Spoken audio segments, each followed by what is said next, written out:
You're listening to the I Love You Keep Going podcast with George Haas. For more information, please visit our website at www.mettagroup.org. That's www.mettagroup.org.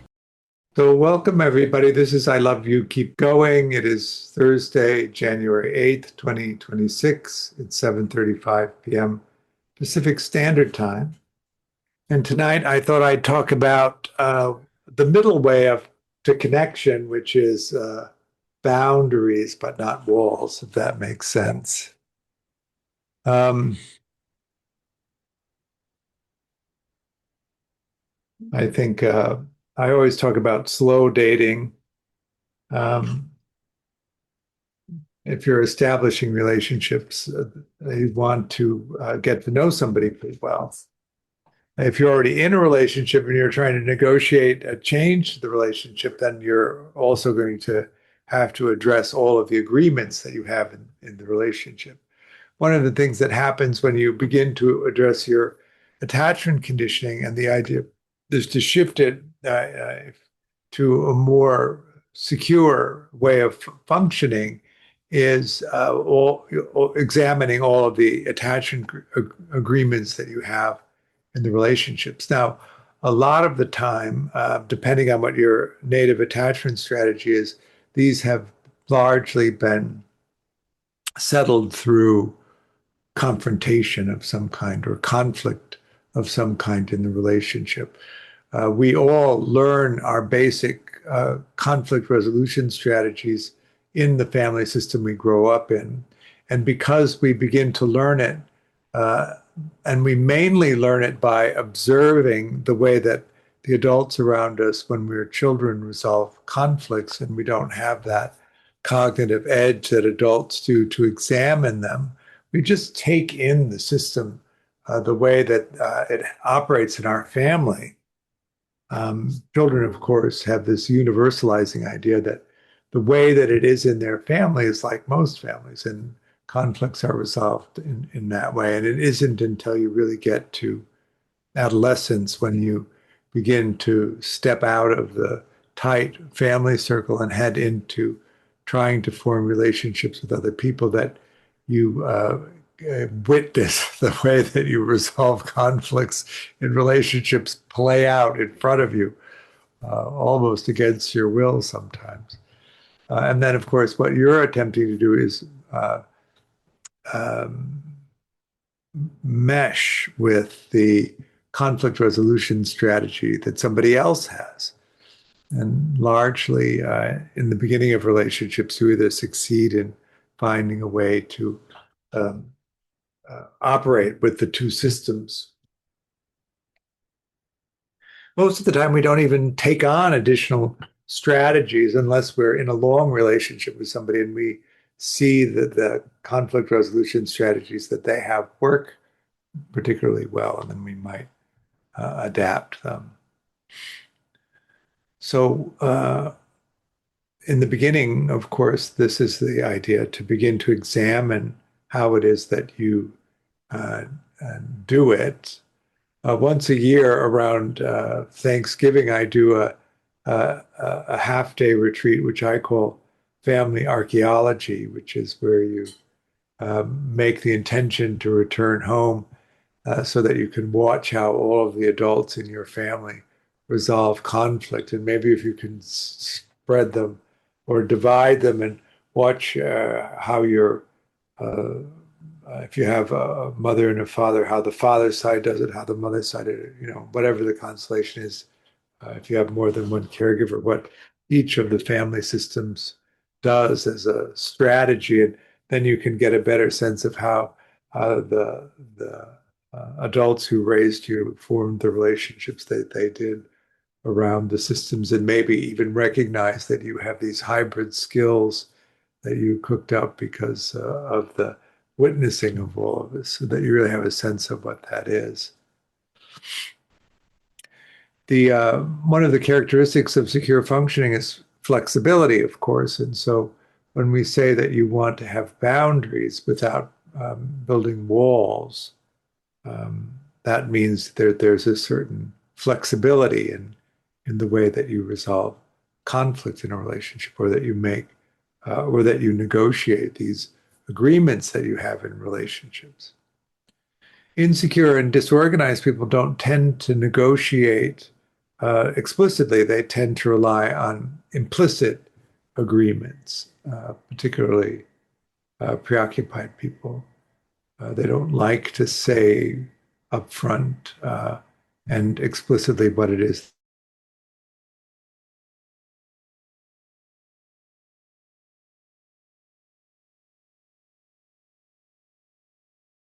that you've understood what they're implying and that you've agreed to. And then they get kind of mad when you don't go along with it. And that comes with a lack of monitoring that they have. And so, in relationship to, or confronted with that in a relationship, what tends to happen is the boundaries of the other person get harder and harder until they're really pretty rigid. Disorganized people, Jeff. Can you give an example of that, George? Well, if you look, let's see what an example would be.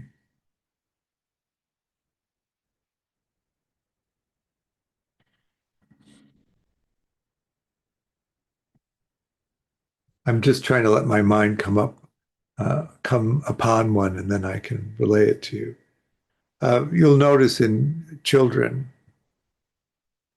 that they ask for something that they want, and if the caregiver says no, then they just ask again. Part of that, the mentalizing dynamic of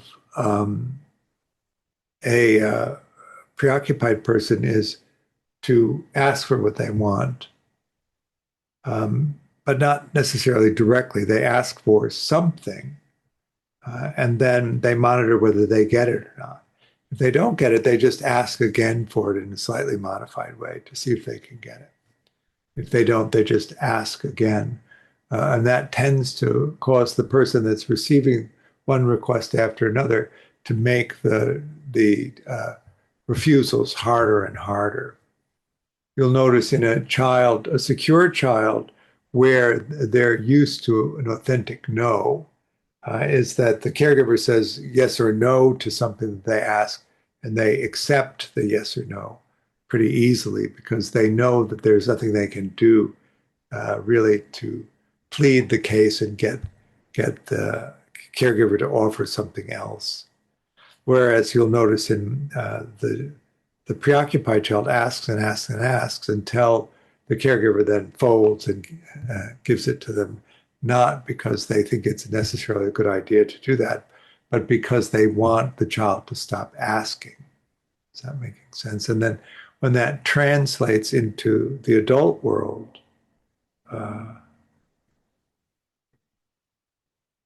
the asking, the demanding, until the acquiescence happens.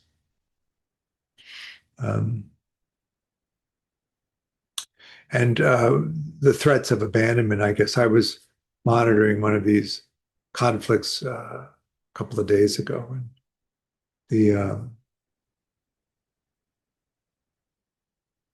the no was followed by the threat of abandonment and leaving, which then caused the other person to re-engage in the dialogue because they can't bear abandonment.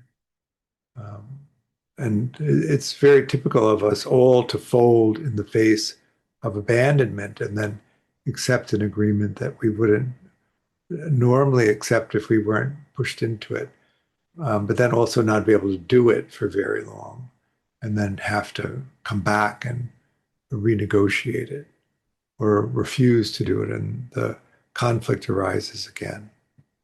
Is that making enough sense?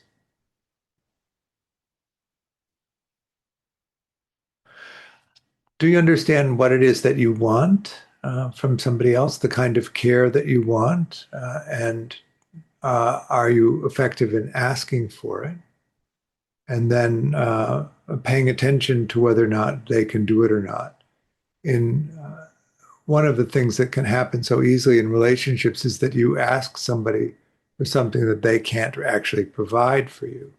And then you're disappointed that they can't provide it for you, rather than looking at it as an opportunity to begin to figure out how they might take care of you with something that they could do that would be equally settling to your system, right? We want to feel protected and cared for. And we often understand how we want to be protected and how we want to be cared for by the way that somebody has taken care of us. But when you're talking about uh, someone different than the person who did that for you, you have to also pay attention to whether or not they have the same skill set or the same capacities that the person who took care of you in that way took care of you. And if they don't, it's unreasonable to expect them to be able to care for you in that way. But it is also unreasonable to go without feeling cared for, without feeling protected. And so then what you have to do is discover a way in which the person with the skill and capacities that they have can take care of you in a way that makes you feel protected, safe, and cared for. Is that making sense? One of the things about being in intimate collaborative relationships is, particularly in the beginning or when things change and you need something different, which is pretty ordinary over the course of a life, that you can then reach out to the people that are close to you and ask for the things that you want. So in the beginning of a relationship, of course, where you don't know somebody so well, and the main process of forming the relationship is understanding what you need from them, what you need, and also understanding from them what they need. And then can you take that on? When I talk about it in the slow dating model, I like is the first thing, of course, is do they regulate you emotionally? Do they have the capacity to do that? Because that bottom level, that automatic body to body regulating capacity has to be there. And if it isn't there, there's not much that you can do about it. You can't train somebody in that deeply unconscious way to regulate you. You can train them how to take care of you, but that's at a higher level than that ground, body to body level. So do I feel better? Do I feel the same? Do I feel worse? Is that uh, um, introduction to meeting somebody? And really, because of the amount of time, energy, and resources that relationships consume in operating them, if there isn't that underlying capacity for the other person to regulate you, it limits the amount of time, energy, and resources that it's appropriate to flow into the relationship.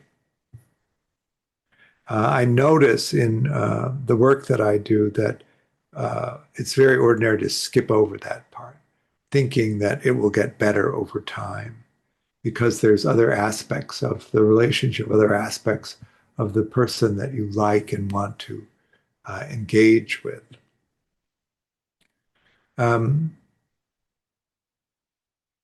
But what happens is when they're not able to do that for you, you can't get that dysregulated around them and expect them to be able to help you because they can't do it. You might get mad at them because they can't do it, or you might assume that they can do it and think that they're withholding it from you. But what I'm really talking about is the capacity itself. If they don't have it, there's not much they can do about it to get it. There's not much you can do about it to give to them. And so you have a limit to how far you can depend on the relationship in relationship to your exploration. Since in the adult frame, what relationships are really about is supporting your primary exploration.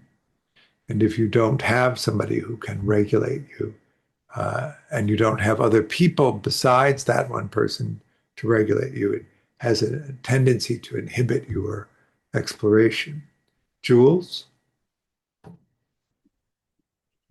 Yeah, thanks. I was just thinking about this from the uh adult dismissive angle. If you're, generally speaking, to paraphrase, if you're not thinking that you need that care or that regulation from another person, you're not in that habit, um, Right. then and then I guess I'm trying to think about in that in terms of what you just said, and also like if what you learned in your native attachment was that um you don't get that care, then I'm just thinking of how does this play out?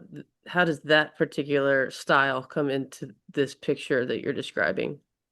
If you're not So even there's a difference between the conscious perception and what's actually happening. So what dismissing people tend to do, the most common coupling then would be a dismissing person with a preoccupied person.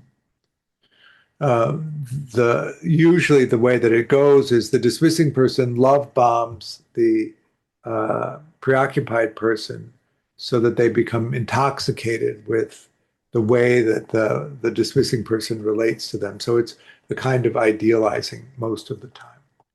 And then once the dismissing person thinks that the preoccupied person is engaged, they begin to withdraw. The preoccupied person can't bear the withdrawal, and so they pursue.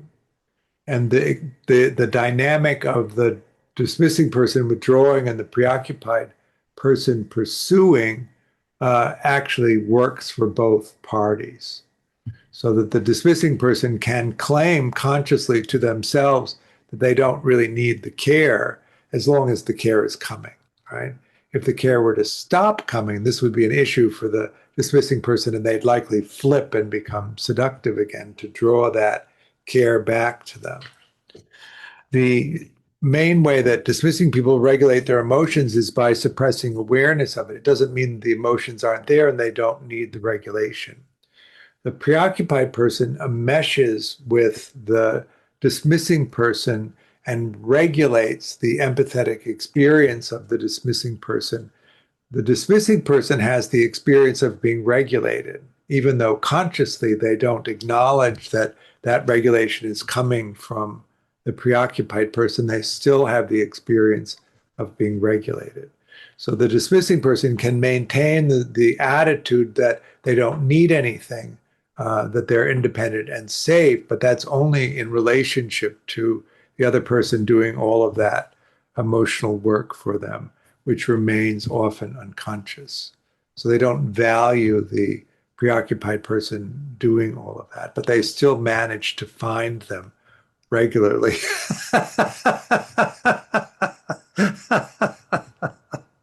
Yep. So that's how that goes. Now, of course, if the preoccupied person burns out and is about to leave and you actually do have a value for them, you'll turn around and offer them the care that they need. But it's temporary. As soon as they appear to have gone back to normal, you'll flip back and withdraw, and they'll pursue. The pursuit is actually the thing that relieves the abandonment experience of the dismissing person. As long as they're being actively pursued, they don't feel that they'll be abandoned, and so that settles that. So that's how that works. Um, Now, the preoccupied person doesn't also recognize so much that they're doing all of this regulation work for somebody else, because their experience is when they're proximate to the other person and the other person is regulated, they feel regulated. And when they're separated from the other person, when the empathetic connection breaks and they're back to their own emotional states, which is dysregulated, what that does is not cause them to recognize that they need to regulate themselves. It causes them to pursue proximity to the person that they feel regulated next to. That's what happens. One of the things about idealization, which is what's required of somebody in childhood that grows up to be dismissing mainly, there is an aspect of dismissing attachment where there isn't the idealizing side; it's just the bullying side. But mostly, it's the seduction bullying dynamic. The in the idealizing experience of for the child is the suppression of everything negative. And so they don't allow themselves consciously to experience negative things. And they don't, then they tend to intentionally focus away from things that have emotional content. So they're more interested in stuff than they are in things that have an emotional content, except for competitive things. They like to win because winning is an emotional experience that they enjoy. And in fact, that's a good way to engage competitive activities. The way out, of course, is to begin to allow the conscious experience of emotion, depending on how suppressed it is. It's possible to have no sensation, no emotional sensation in the body. That's very common. A little bit more extreme is the suppression of the conscious awareness of what you might be feeling. A lot of dismissing people have a strong secondary empathetic sense. They can recognize facial expressions and body language and tie them to emotion. It's one of the ways that they figure out how to idealize, but it's really on the positive side more than the negative side. So in opening up the embodied emotional experience, what that then tunes you into is the extent of the changes moment by moment of your emotional experience, and also gives you a whole lot more information about who you are and a whole lot more information as the empathetic capacity opens to track other people and what they're thinking and feeling.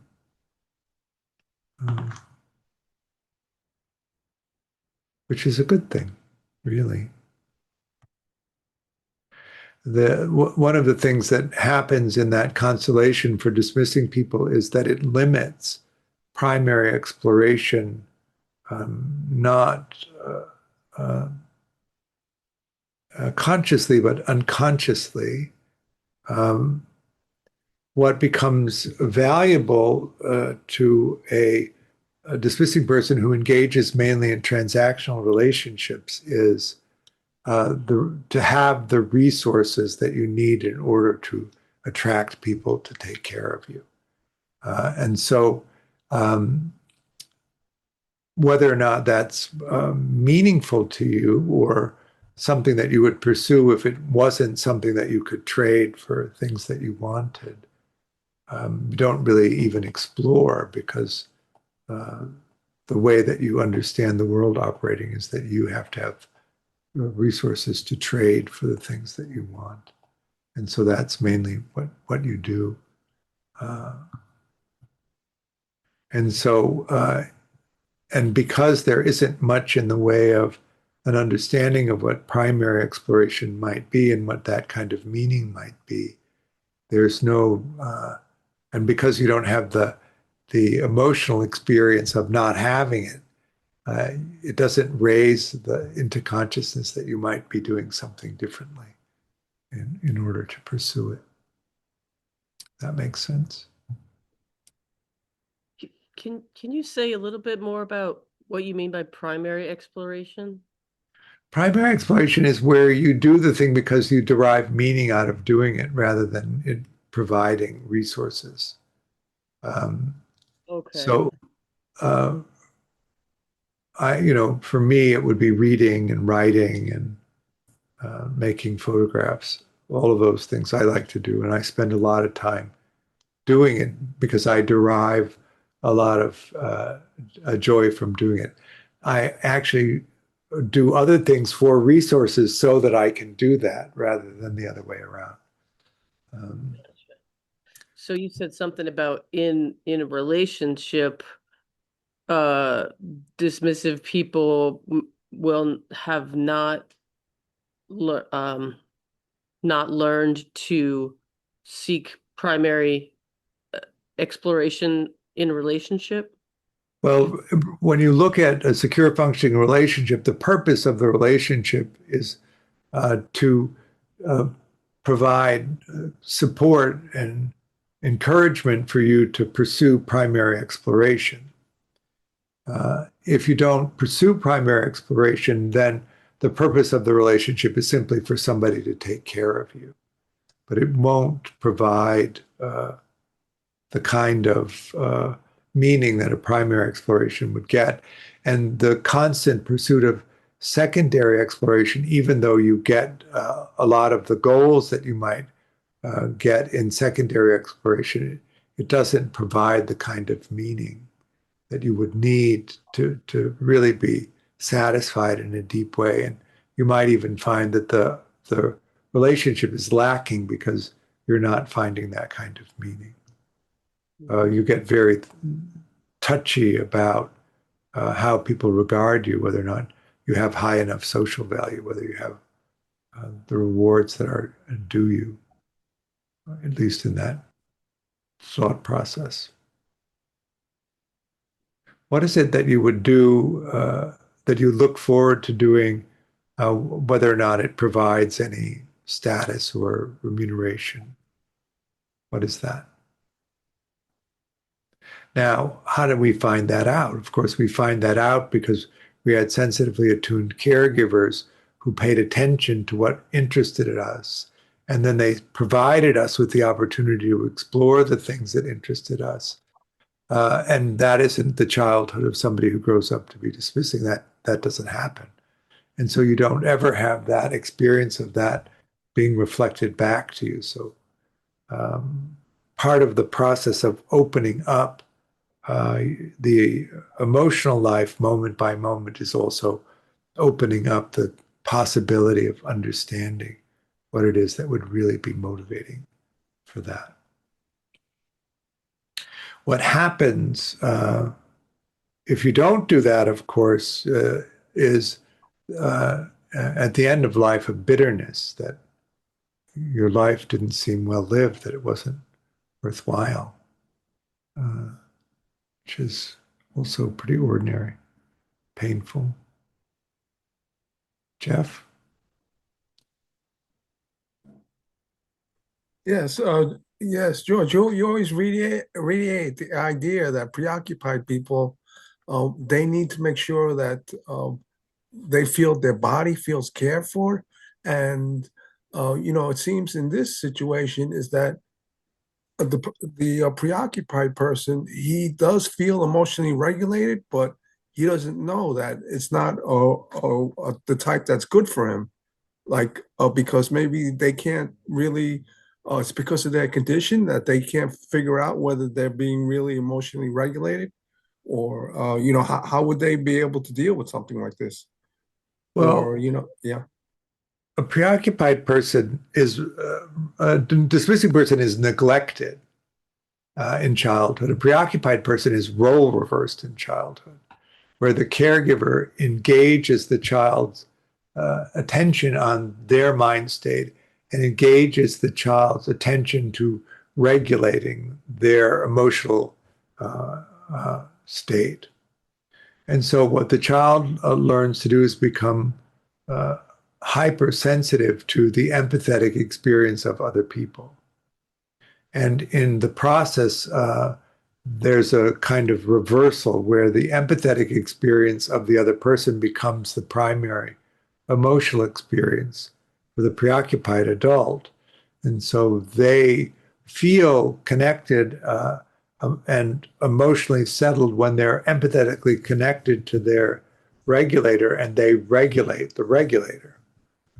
Their own emotions drift back into second position, which they don't necessarily attend to unless the regulator is not available to them.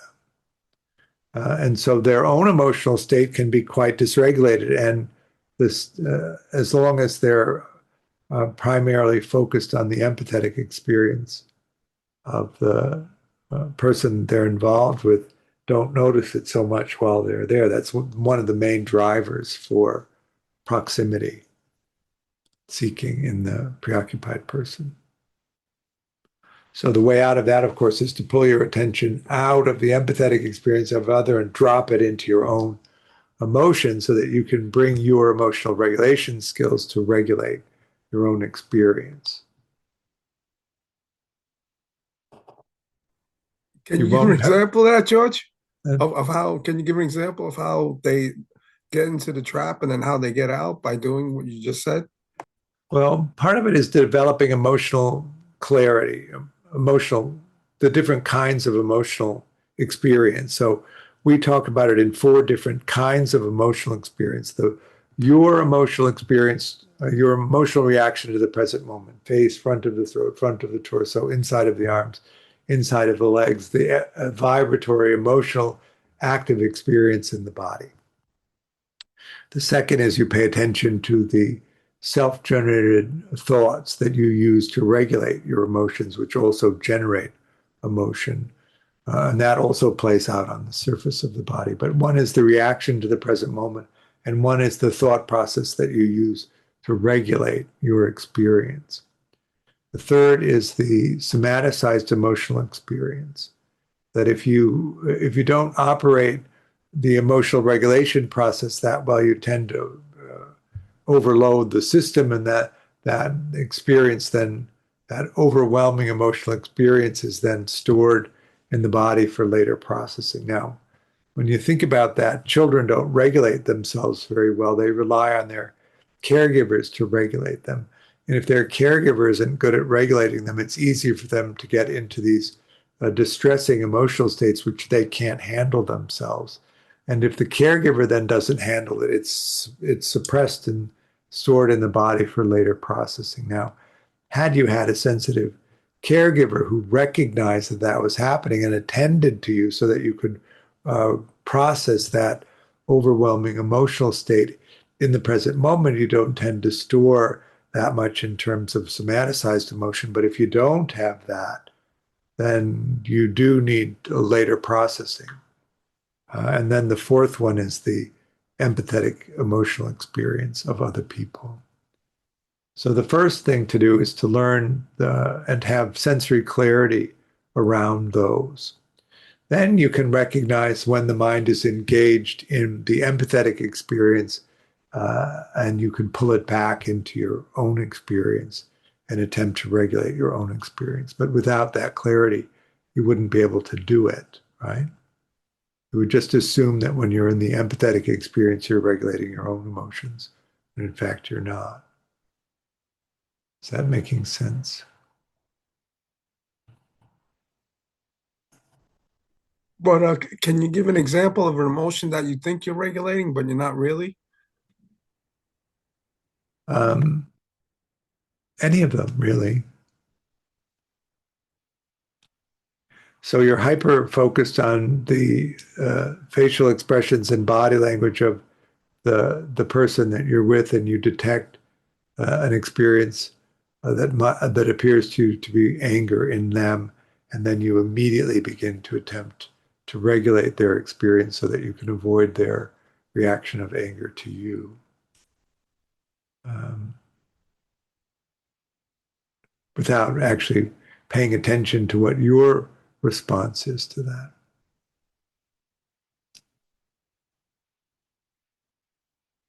Christian? Jeff, I don't know if this helps, but I found doing a lot of noting feeling states practice to be really helpful.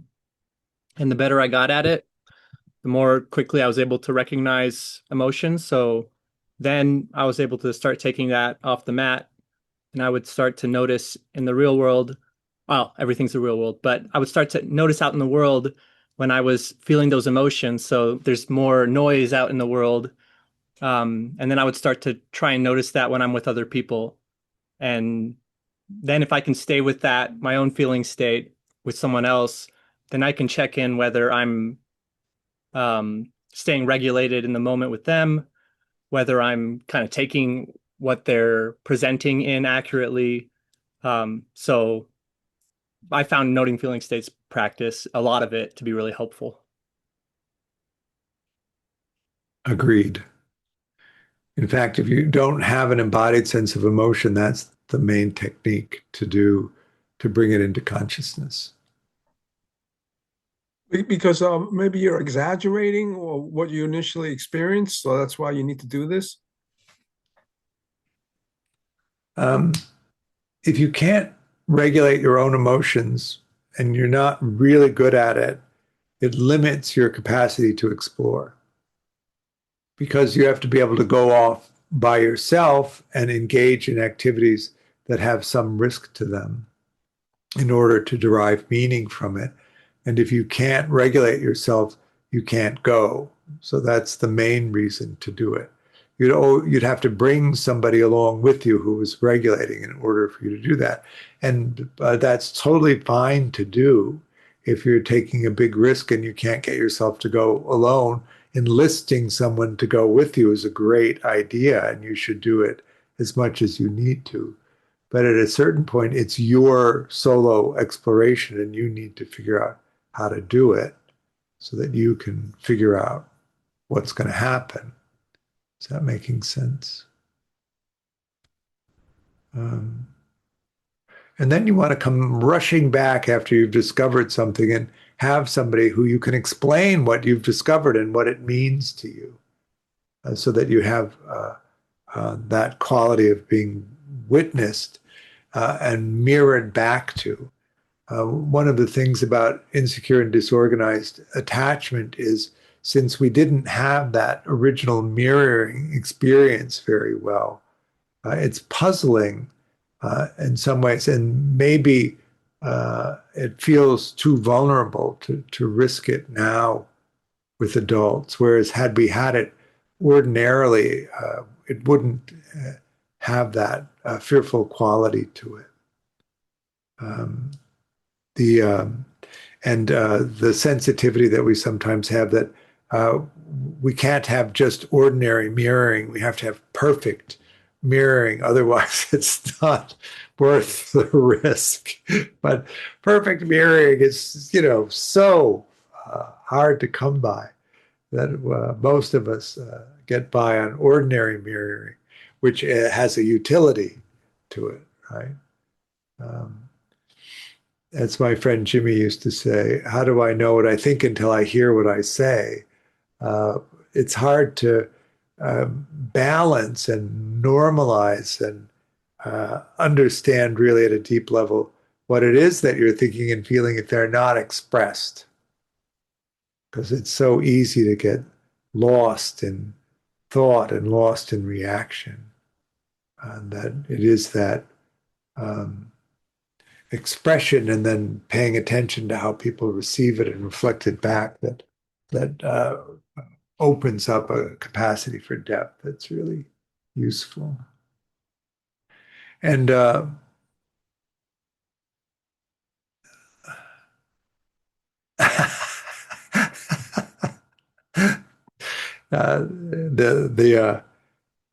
ever hopeful improvements for ChatGPT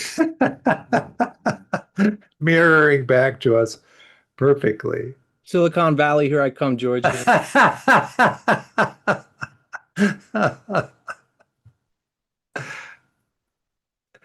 Yeah, I get annoyed by great question. That was so thoughtful, and all of that prompting. Perfect mirroring does not mean idealized agreement, right? It means that they're interpreting in their system the experience and then reflecting back to you what their reaction to it is. If you have a system that's simply supporting your point of view, you don't have the information that you need for depth. You have you're just at the surface of things. One of the things about that porous boundary that is collaborative is perspective. If you can allow people to be open in the expression of their perspective of things, and you can take in the different perspective, it actually makes things clearer. You can see better what's actually happening. And in that process, you can know better where to go with your exploration. That if you just kept to the point of view that you have, would be harder to do. The multiple perspectives tend to illuminate things in a way that the single perspective does not.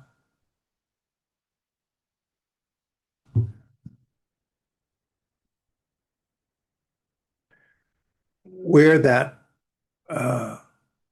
freedom to be flexible comes from is really the sense of security that you won't be abandoned by being authentically who you are. And in insecure and disorganized relationships, the threat of abandonment is always one of the maneuvering tools. But secure relationships don't really operate like that. You don't threaten a secure functioning relationship, which provides so much support and encouragement for the things that really matter to you over small things. Whereas in insecure relationships, it's very ordinary to threaten abandonment or disruption in the relationship over small things. And one of the reasons for that is secure people have a confidence that no matter what the conflict is that arises in the relationship, that they'll be able to find a suitable solution to it that both people experience as a win. So they're really organized around win-win conflict resolutions, whereas insecure and disorganized people tend to be more organized around winning. And whether the other person in the relationship experiences your winning as losing is not important in the negotiation. It just has to be the way that you want it to be. And that you're perfectly happy to throw down what I like to call the big A card, the big abandonment card, to trump the hand if you need to. But that also means that the other person doesn't feel safe in the relationship. And so to be in that place of dynamic, porous boundaries is very challenging. And then the boundaries get harder and harder until they're walls. And then you're not actually in a collaborative, intimate relationship. You're in a role-based relationship where you have a territory and they have a territory, and there isn't really an intimate exchange. One of the dilemmas of growing up in insecure and disorganized households is that there's no experience of that other world where it's open and collaborative and safe, because that isn't the experience of the world. And we assume that the world is the way that we experience it often. And so part of this is really changing your mind about that so that you are willing to put the resources into a dynamic kind of relationship rather than a much more limited set that you would put into insecure, disorganized relationships. Disorganized people also, their function, their capacity to function is quite limited in comparison. And so they tend to have fewer resources available for that, for operating secure functioning relationships. So that's one of the things to consider, changing your mind about it so you are willing to put more energy into relationships so that you can have a better kind of relationship. How's that? Shall we do some practice? What would you like to do?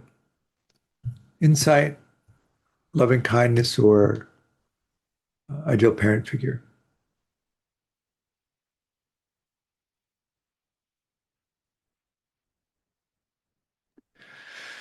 Flexible.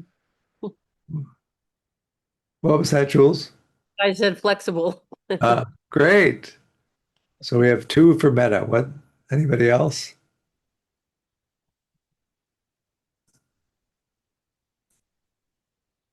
All right, let's do some loving kindness practice. Welcome in the new year.